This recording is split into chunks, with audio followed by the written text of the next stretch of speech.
everybody and welcome back to Listen I Have an Idea. Today is day 4 of Booktubeathon and it is the last day that you will see both Emily and my videos separately. She's coming home tonight, so tomorrow's video we will be together, probably in front of my bookshelf.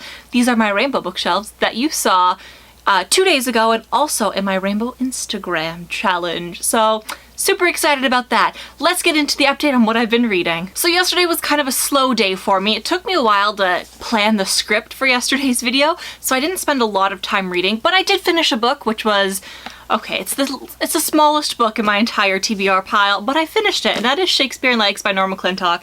It was actually a really good read. Norma Clintock is typically a murder mystery author, but since this one is older than me and it was written in 1987, it was actually a romance book and it was super cute. I kind of wish there was another chapter at the end just kind of tying up the story. And since this book isn't a huge cultural phenomenon and I don't know how many copies are available, I will spoil it.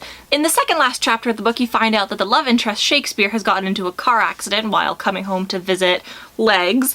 And Legs' best friend, Laura, whose father is a doctor, is at the hospital. She finds out that the boyfriend is in there and her and Legs aren't really talking. Their friendship kind of ended, and so they kind of make up at the end, and then Legs goes to visit Shakespeare in the hospital room and then the book ends. I kind of wish there was just a little bit more, like where she actually sees him at the end. He's like, oh, I'm still alive. But you know what?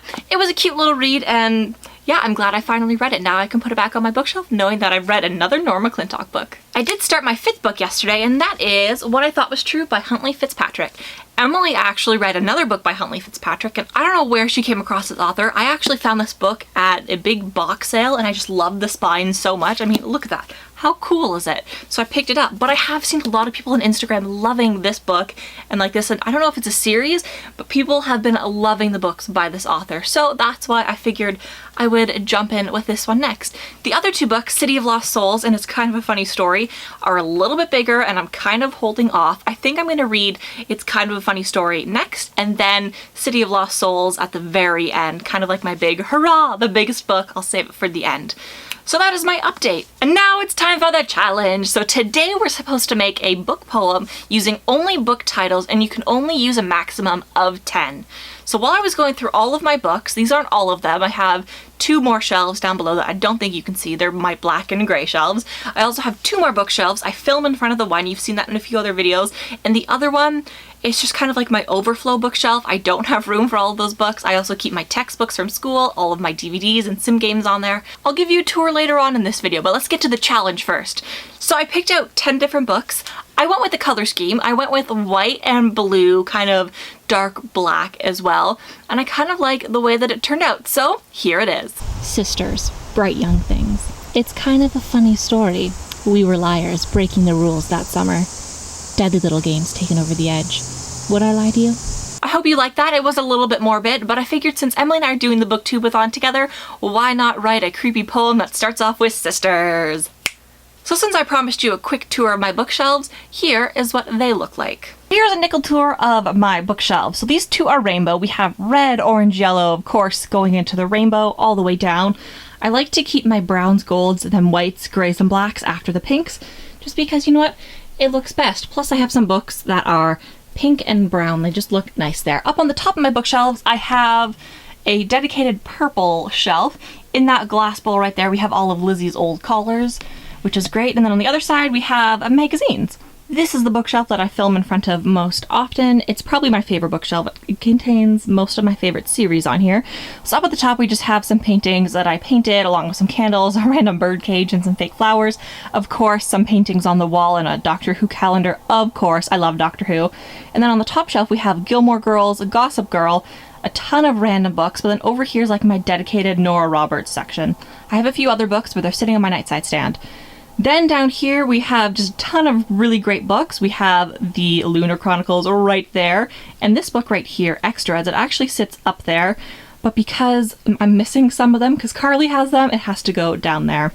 Then of course we have Pretty Little Liars, a ton of Sarah Shepard books, L.J. Smith, and then another series that just fit really well right there.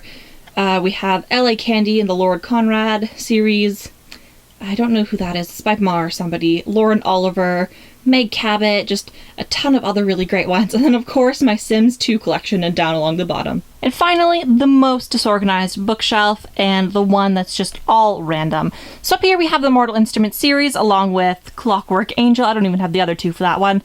And then a film book that I got for Christmas many years ago. This little cubby is my Pride and Prejudice shelf. As you can see, most of it is Pride and Prejudice except for those two books right there. Honestly, I have no other place to put them because my shelves are packed. Right here we have my YouTube made me buy it shelf. So all of those books are YouTubers' books or books that I bought because Booktube suggested them, and I've read every single one on there. That right there is a Bible. I keep that there for research. I'm not religious, but I have used it for many essays. These guys are overflow books right here. I have no place to put them, but they kind of fit right there. Over here we have a fake book.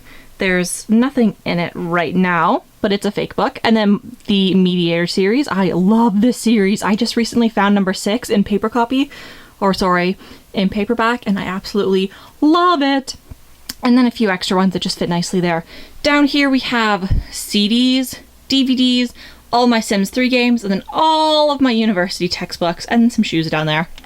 Up there I keep more shoes and cleaning products. And that is it for today's video. I will see you guys tomorrow along with Emily. Emily, I can't wait for you to come home and for us to be reading together and making these videos together. So I will see you then. But until then, keep reading. Bye.